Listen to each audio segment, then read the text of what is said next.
তোমার সাথে কিছু কথা বলতে চাই। বলো। কিভাবে কথাটা বলবো, আসলে কথাগুলো শুনে তুমি কিভাবে রিয়েক্ট করবা আমি সেটাই জানি না। হ্যাঁ, তো সংকোচ করার কি আছে? যেটা বলতে চাও সরাসরি বলো। আমি নেহাকে অনেক ভালোবেসে ফেলেছি। মানে? হ্যাঁ, এই নেহাকে আমি কখনো আমার কাছে আসতে দেইনি, কারণ ও অসুন্দর। কিন্তু আস্তে আস্তে দিনের পর দিন ওর সাথে থেকে আমি বুঝতে পেরেছি নেহা আমাকে অনেক ভালোবাসে, অনেক মানে অনেক বেশি ভালোবাসে। নেহা আমার জন্য কি করে নাই, আমি কি খাবো, কোনটা আমার পছন্দ, সব সময় আমার মুখের সামনে এসে হাজির করছে। আমার জ্বর আসলে ও রাত জেগে আমার সেবা করছে। এমনকি আমার বিজনেসের জন্য টাকা লাগবে, নেহা ওর গয়না আমার হাতে তুলে দিয়েছে।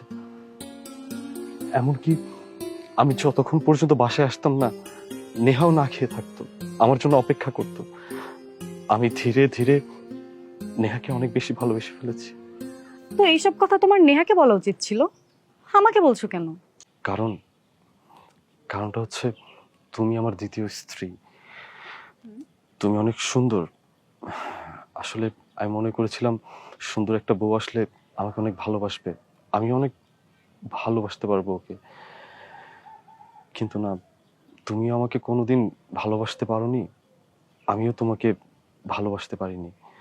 আসলে জানো না, ভালোবাসা ছাড়া কোনো সম্পর্কের মানে হয় না। আর আমি এখন তোমাকে চাইলে ডিভোর্সও দিতে পারতেছি না। আমি যে এখন কি করব না করবো আমি আসলে কোনো কিছু বুঝতে পারতেছি না। কি ব্যাপার, আমি এত সিরিয়াস কথা তোমাকে বলতেছি আর তুমি আমার কথা শুনে হাসতেছো? দুলা ভাই, আপনার এই করুণ অবস্থা দেখে না আমার সত্যি খুব হাসি পাচ্ছে। দুলা ভাই? কে দুলা ভাই? কে আবার? আপনি আপনি আমার দুলা ভাই। আমি মানে, আরে তুমি এসব কি বলতেছো, তোমার কি মাথা নষ্ট হয়ে গেছে? আচ্ছা ঠিক আছে, আমি বুঝাই বলতেছি। হ্যাঁ, নেহা আসলে আমার বান্ধবী। একটা জরুরি কাজে আটকে পড়ে যাওয়ার কারণে আমি আপনাদের বিয়েতে আসতে পারিনি। পরে যখন নেহার সাথে দেখা করতে আসলাম, বাড়িতে এসে জানতে পারলাম বাসর রাতে নাকি আপনার বউ পছন্দ হয়নি, আর সেই জন্য আপনি নেহাকে বাসর ঘরে একা ফেলে আপনি চলে গেছেন। তাই আপনার পরিবারের সাথে মিলে আমরা একটা নাটক করেছি, যেন আপনাকে একটা শিক্ষা দিতে পারি। নাটক? কিন্তু তোমার আমার যে বিয়ে হলো। আমার সাথে আপনার বিয়ে হয়নি। যখন কবুল বলছিল তখন আমি বলিনি, আমার পাশ থেকে নেহা কবুল বলে দিয়েছিল। শেষ পর্যন্ত আমরা প্ল্যানটাতে সাকসেস হতে পেরেছি।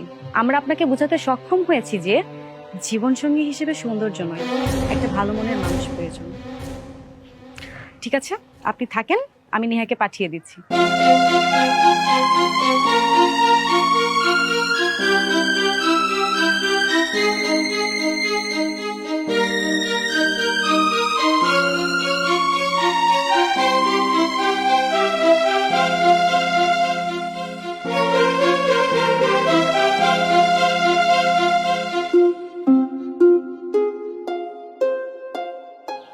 নাটক করো, আমার সাথে নাটক করো তুমি?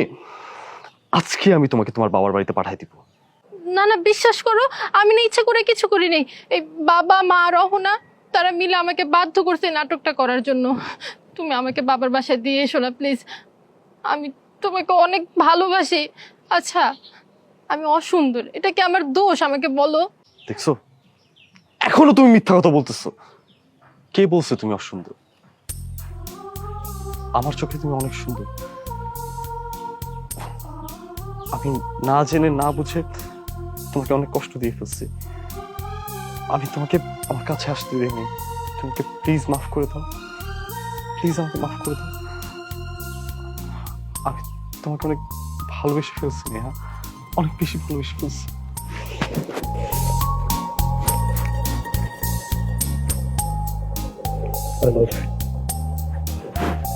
I love you too.